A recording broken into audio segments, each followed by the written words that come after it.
여러분 안녕하십니까? BTV 위클리 뉴스입니다. 코로나19 4차 대유행 기세가 수그러들 조짐을 보이지 않고 있는데요. 세종시에서도 이번 주 들어 하루 10명 안팎의 확진자가 계속해서 나오고 있는 상황입니다. 특히 외국인 확진자가 늘고 있는 추세여서 선제 검사를 독려하고 있습니다. 김우순 기자의 보도입니다. 이달 들어 지난 25일까지 세종시에서 발생한 코로나19 확진자 수는 모두 209명, 이 중 외국인 확진자는 51명으로 4명 중 1명꼴이었습니다. 전이면 소재 제조업체와 건설 현장에서 지인 등에 의해 확진된 사례가 대부분입니다. 전이면 제조업체의 경우 지난 18일 최초 확진자가 발생한 이후 모두 12명의 확진자가 발생했는데 이 중 8명이 외국인이었습니다. 또 건설 현장 집단 감염의 경우 지난 10일 타 지역 식당을 방문했다 2명이 확진된 이후 총 43명의 확진자가 나왔는데 이 중 38명이 외국인이었습니다. 단체 숙소 이용과 동일 커뮤니티 활동 등에 따른 집단 감염으로 세종시는 다른 외국인들에 대해서도 선제 검사를 확대하고 있습니다. 건설 현장 외국인 693명에 대해서 예방적 전수 검사를 실시하였습니다. 또한 다문화 센터와 외국인 마트를 중심으로 한 외국인 커뮤니티를 통해서 그 밖의 외국인에 대한 진단 검사를 적극 독려하고 있는 상황입니다. 또 세종시는 코로나19 4차 대유행으로 권역별 생활치료센터 병상이 부족할 경우에 대비해 이달 말까지 경증 환자 치료를 위한 자체 생활치료센터를 개설할 예정이라고 밝혔습니다. 모두 100병상 규모로 세종 충남대병원이 협력병원으로서의 역할을 하게 됩니다. 우리 시 자체의 생활치료센터를 개설할 예정입니다. 관내에 위치할 예정이고요. 정확하게 8월 31일을 목표로 하고 있습니다. 이 관내 생활치료센터에는 50실, 100명의 확진자를 수용할 수 있는 규모이며 한편 25일 기준으로 세종시에선 코로나19 확진자 10명이 추가돼 지금까지 누적 확진자는 모두 954명까지 늘어 이달 중 1000명대를 넘어설 것으로 전망되고 있습니다. BTV 뉴스 김우순입니다. 천안 원도심에 추진되는 올드타운 조성 사업은 박상돈 천안시장의 공약 사업인데요. 사업의 명칭을 변경해달라는 청와대 국민청원이 제기됐습니다. 송용원 기자의 보도입니다. 지난 20일 청와대 국민청원에 올라온 글입니다. 천안시가 추진하고 있는 올드타운 조성 사업의 명칭이 오래된 느낌이라며 다른 이름으로 변경해 줄 것을 요구했습니다. 23일 현재까지 해당 청원에 동의한 사람은 200여 명입니다. 올드타운 조성 사업은 옛 관아가 있었던 곳으로 추정되는 천안 중앙초 일대에 화축관이라는 행궁 등을 복원하자는 사업입니다. 박상돈 시장의 후보 시절 공약 사업인데 천안의 정체성을 확립하고 역사문화 관광 자원으로 재탄생될 것으로 기대하고 있습니다. 얼마 전 박상돈 시장이 진행하는 라이브 방송에서도 명칭 변경을 요구하는 목소리가 있었지만 박 시장은 생각하기 나름이라며 반박했습니다. 전 세계의 유명 도시를 가면 뉴타운과 올드타운이 구분되어 있다는 점 잘 알고 계시지 않습니까? 잘 생각해 보십시오. 이거는 받아들이기 나름이라고 생각합니다. 한편 천안시와 천안시 개발위원회는 지난 5월 천안군 관아시설과 행궁 재현 학술조사 연구를 진행하고 결과 보고와 함께 정책 토론회를 연 바 있습니다. BTV 뉴스 송용환입니다. 아산 신정호에서 폐사하는 떡붕어 개체 수가 늘고 있습니다. 저수율이 낮아지면서 용존 산소량 부족으로 파악되고 있는데 개체 수가 워낙 많다 보니 수거 작업에도 애를 먹고 있습니다. 보도에 김장섭 기자입니다. 저수지 가장자리에 수십 마리의 떡붕어가 죽은 채 둥둥 떠다닙니다. 저수지 안쪽에서도 폐사한 떡붕어를 쉽게 찾아볼 수 있습니다. 폐사한 떡붕어 개체수가 급격하게 늘면서 민원도 급증하고 있습니다. 아산시와 한국농어촌공사는 떡붕어 폐사가 가뭄으로 인해 저수율이 낮아지면서 용존 산소량이 줄었기 때문으로 파악하고 있습니다. 실제로 23일 오전 11시 기준 신정호의 저수율은 59%로 지난해에 비해 24%포인트 낮아진 상태입니다. 이에 아산시는 수거 작업에 나서곤 있지만 워낙 폐사한 물고기 개체 수가 많아 애를 먹고 있습니다.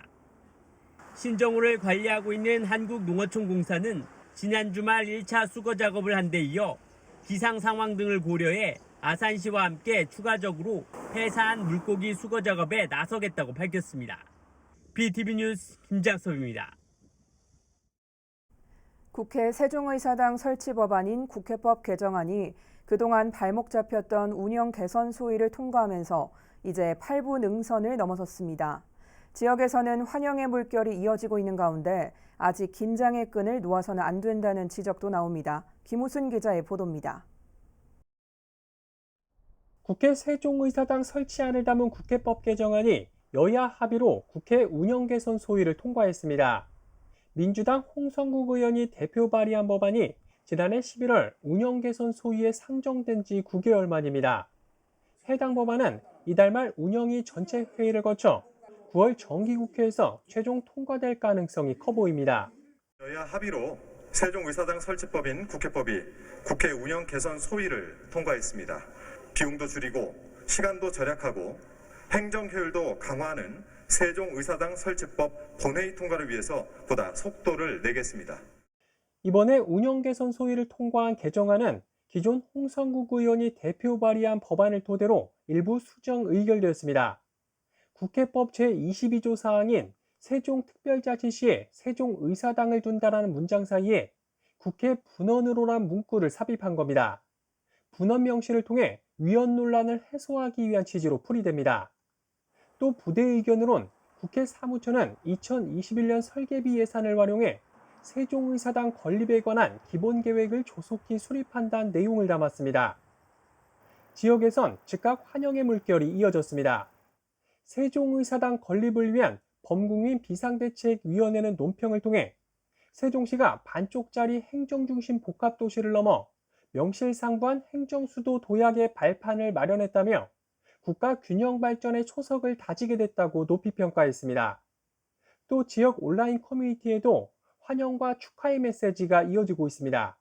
운영수위 통과는 환영을 하지만 그 본회의 통과까지 이것이 확정적인 것이 아니기 때문에 국가균형 발전을 염원하는 37만 세종시민 여러분과 함께 국회법 개정안 본회의 통과까지 끝까지 긴장의 끈을 놓지 않고 최선을 다해 노력하겠습니다. 국회법 개정안의 최종 본회의 통과 시점은 언제가 될지 세종 시민들의 이목이 집중되고 있습니다. BTV 뉴스 김우순입니다. 국회 세종의사당 설치까지 이제 8부 능선을 넘었다는 소식 전해드렸는데요. 아직 축포를 터뜨리기엔 이르지만 법이 국회를 최종 통과하면 앞으로 어떤 절차를 거쳐 세종의사당이 건립되는지도 궁금해지는데요. 계속해서 김우순 기자가 살펴봤습니다. 우여곡절 끝에 국회 운영 개선 소위를 통과한 국회법 개정안, 일명 세종의사당 설치법은 다음 달부터 열리는 정기국회에서 처리될 가능성이 높습니다. 아직 구체적인 시기를 특정할 수는 없지만 본회의를 통과하면 가장 먼저 설계 절차에 착수하게 되는데 그 전에 국회에서 입지를 확정짓고 이전 규모와 대상 등을 정해줘야 합니다. 흔히 마스터 플랜이라고 부르는데 이것이 확정되면 이르면 올 연말이나 내년 초쯤 설계 공모에 착수하게 됩니다. 설계 공모는 대체로 3개월에서 6개월 정도의 준비 기간을 두고 절차가 진행됩니다. 이렇게 설계 공모 작품이 나오면 이걸 토대로 기본 설계와 실시 설계를 하고 마지막으로 건축 허가를 받아 착공하는 수순으로 진행됩니다. 이러한 설계 과정이 2년, 그리고 착공부터 준공까지 약 3년 정도의 건축 기간이 걸린다고 가정하면 국회 분원, 즉 세종의사당 완공은 이르면 2027년쯤 가능할 것으로 시는 보고 있습니다. 적게 잡아도 지금부터 5년 이상의 시간이 필요합니다. 그 과정에서 앞으로도 좀 정리해야 될 것들이 많습니다. 세부적인 사항들은 국회 규칙에 반영을 해야 되기 때문에 국회 규칙에 어떻게 반영할 것인지에 관해서는 또 국회 차원에서 앞으로도 논의가 필요한 일이고, 국회 분원이 세종으로 오게 되면 도시계획 전반에 큰 영향을 미치게 되는데 세종시는 이를 위한 대안으로 올해 초 국회타운 조성을 제안한 바 있습니다. 이것이 구체화되면 주변 생활권과 교통 여건 변화를 비롯해서 국회의원 보좌진이나 국회 사무처 직원들의 이전을 위한 주거 대책 등이 광범위하게 담길 것으로 보입니다. BTV 뉴스 김우순입니다. 아산 지역에 설치된 공공조형물에 대한 관리가 제대로 이루어지지 않고 있다는 지적이 이어지면서 아산시의회가 공공조형물 건립 및 관리 등에 대한 조례안을 발의했습니다. 공공조형물 설치부터 관리까지 체계적인 지침이 담겼습니다. 보도에 김장섭 기자입니다.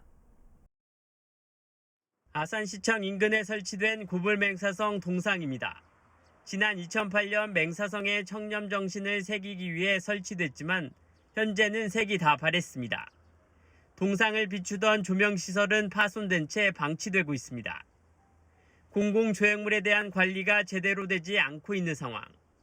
문제는 현재 공공조형물에 대한 관리대장도 없어 현황 파악조차 되지 않고 있다는 겁니다.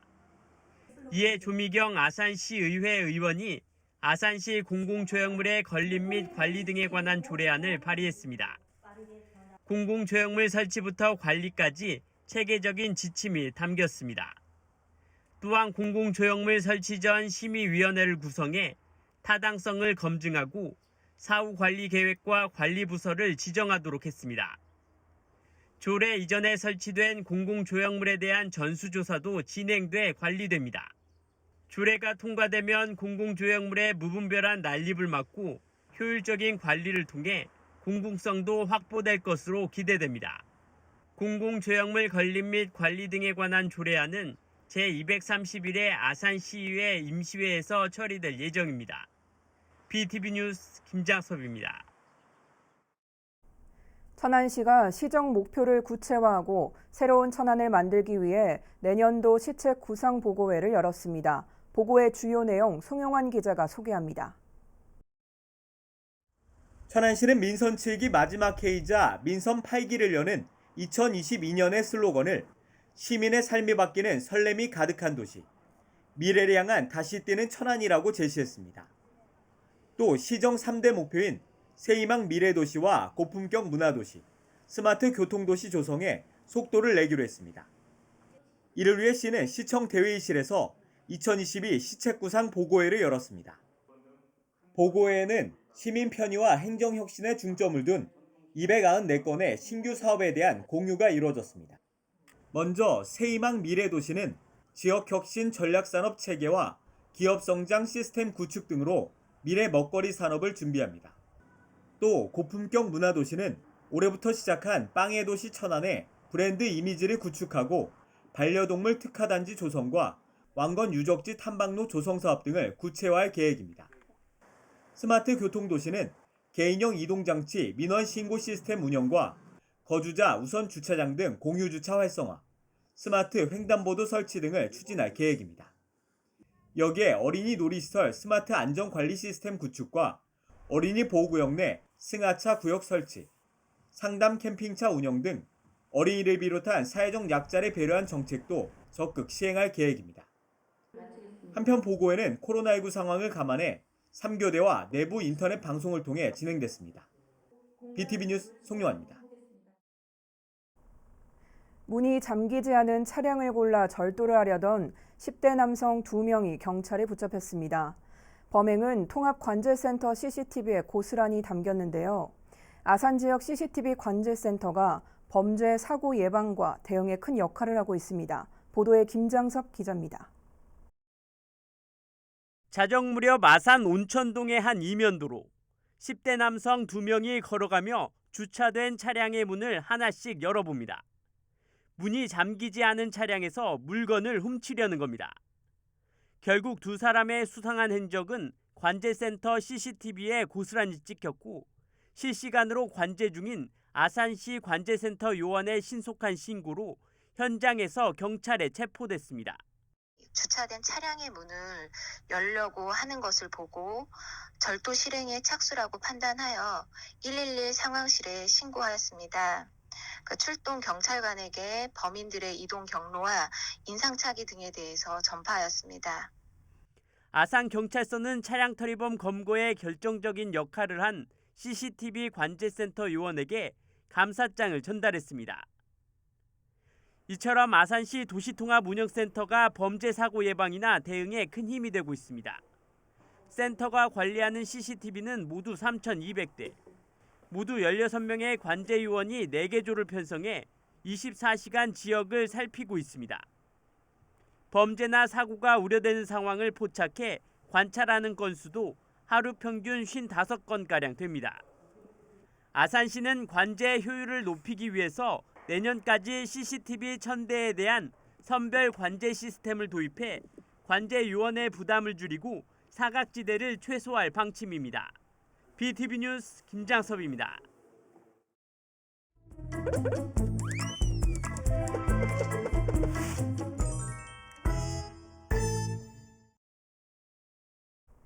민원 톡톡톡 시간입니다. 코로나 발생 이후 비대면 문화가 확산하면서 배달 음식 시켜 드시는 분들이 많아졌습니다. 편리하기는 하지만 이에 따른 문제점도 발생하고 있는데요.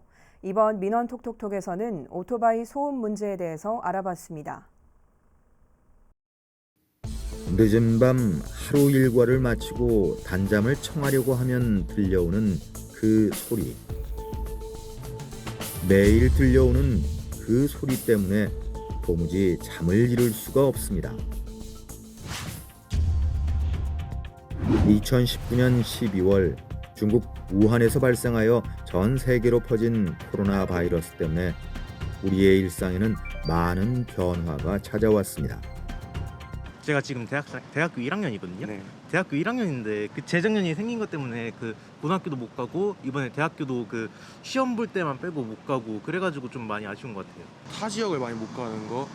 왜 애들끼리 원래 이렇게 물놀이도 가고 그러는데 코로나가 좀 심해져가지고 많이 못 나가고.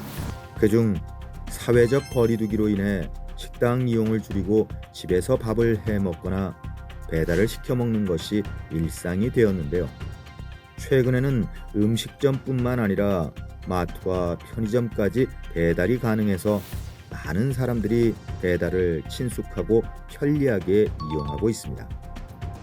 코로나 전에는 그래도 손님들도 뭐 북적북적 되고 많이 찾아오시고 뭐 홀도 막 꽉 차고 이랬는데 지금은 뭐 거의 이제 뭐 보시다시피 뭐 홀은 많이 없고 이제 배달이 이제 조금 이제 늘어나는 지금 추세죠. 그래서 메뉴 같은 것도 이제 저희도 배달 위주로 좀 많이 만들려고 노력하고 있고 배달을 많이 이제 준비하고 있어요. 네. 코로나19로 인한 비대면 문화가 확산되면서 배달 시장의 급격한 성장에 따라 배달에 많이 이용되는 이륜 자동차를 도로에서 흔히 볼 수 있는데요. 실제로 팬데믹 상황 이후 천안시의 이륜 자동차 등록 현황이 눈에 띄게 증가한 것을 볼 수 있습니다. 하지만 늘어난 이륜 자동차에서 발생하는 소음 때문에 시민들의 민원도 꾸준히 발생하고 있습니다. 근데 오토바이가 제일 심해요. 그래서 살 수가 없고 진짜 미치겠어. 그거 좀 나는 진짜 민원 좀 넣으려고 그랬어요. 아우 오토바이 아주 장난 아니야. 빵 새벽에도 깜짝이야. 막 자동차도 빵 일부러. 아우 못 살아 여기서 못 살아. 그래서 내가 더워도 막 문 닫고 막 그런다니까. 밤에 잘 때 저 앞에가 편의점에서 많이 쉬시더라고요. 시동을 걸어놓고 쉬니까 이제 오토바이 그 소음이.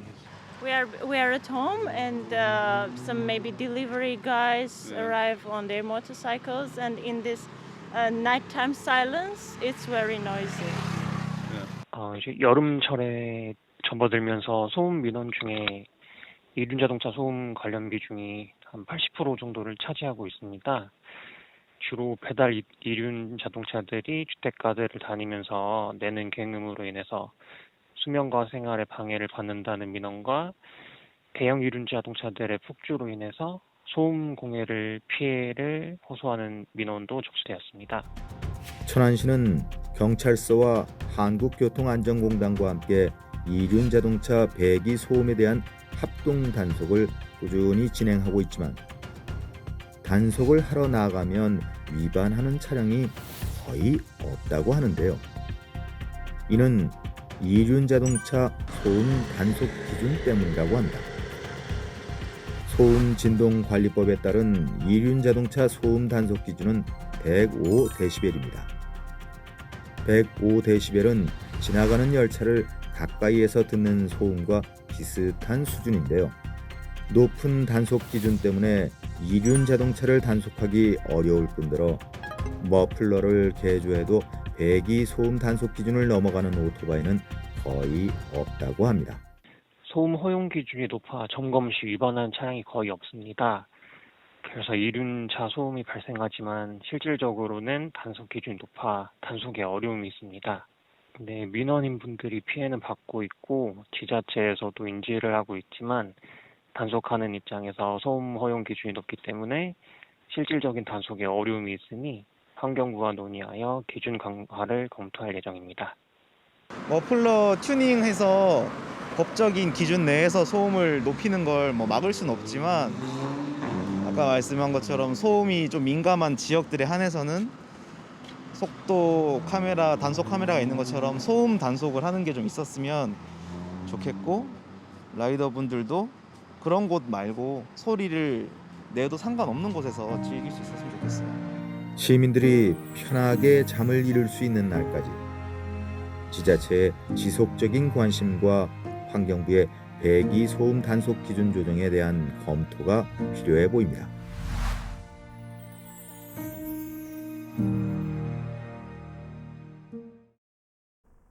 아산 송악면 유곡리부터 역촌리까지 확포장 사업과 은봉에서 천안 성환읍까지 확포장 사업이 정부의 예비 타당성 조사를 최종 통과했습니다. 오는 2025년까지 사업이 추진될 예정으로 교통 정체 해소와 물류 수송에 도움이 될 것으로 기대됩니다. 보도에 김장섭 기자입니다. 국도 39호선 아산 유곡에서 역촌 확포장 공사가 정부의 예비 타당성 조사에 최종 통과했습니다. 확장 구간은 외안 삼거리부터 유곡리까지 3.98km입니다. 현재 왕복 2차선인 도로가 왕복 4차선으로 확장됩니다. 해당 구간은 아산과 공주를 잇는 도로로 관광지인 외안 민속마을도 있어 주말과 명절 때마다 상습 정체가 계속돼 왔던 곳입니다. 확포장 공사에는 국비 618억 원이 투입됩니다.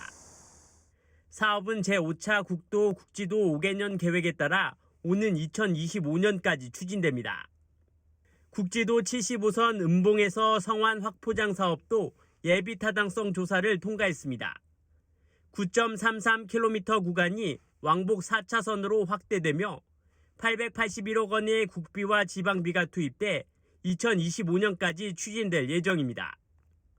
확포장 공사가 완료되면 교통 정체 해소는 물론 산업단지 등의 물류 수송에도 도움이 될 것으로 기대됩니다. BTV 뉴스 김장섭입니다. 기획재정부의 제5차 국도 국지도 건설 5개년 계획에 천안 지역 4개 도로 사업이 반영됐습니다.